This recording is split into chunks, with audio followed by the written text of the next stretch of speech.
It is a trend that we have seen recently with many big corporations. So we here at Current, we have to talk about losing your job during the holidays. It's a time of the year when everyone's trying to be happy, but getting laid off, well, that could be a pretty big downer. So here to talk about it is psychologist and executive coach, Dr. Lisa Orbe-Austin. Thanks for joining us here today. Hi, Natalie.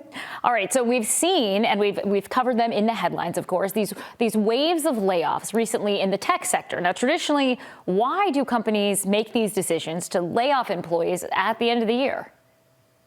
Yeah, usually in Q4, they're wanting to kind of reduce expenses, and oftentimes headcount is the most expensive thing you may have on your books. And so getting rid of people can often affect their stock prices and can go up toward the end of the year. Although what's interesting is that historically, January is the biggest month in which people get laid off, about 10%, then followed by December. And so oftentimes there's a big change here around firings. So it's really important to kind of note. Yeah, and when it comes to employees, it seems that workers, they kind of react differently about losing their job when it's right around the holidays. What have we seen from workers, and what's the, I guess, maybe appropriate way to feel? I think everyone feels different. Yeah, I think one of the most common ways to feel is that you feel grief. No matter even if you're expecting it or even if you don't want to be there anymore, you feel a sense of grief and loss. And everyone sort of experiences grief differently. Some people are sad, some people are angry, some people are frustrated. So you'll see different experiences of that grief. But I do think it can range how people actually express their experience of being laid off. And when it comes to big companies like that we've seen and been covering, layoffs they don't impact the workers who lost their job. They also impact the people that are still working at that place. So workplace morale may be low. I assume a lot of people are on edge that they might be next.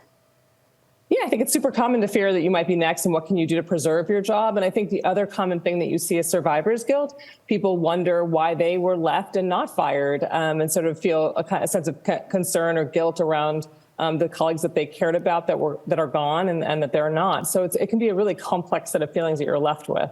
And Dr. Lisa, some of us might know someone during this time. These are big companies. You might know someone who works for one of them that has been laid off during the holidays. How do we help? How can we react? What if it happens to us as well?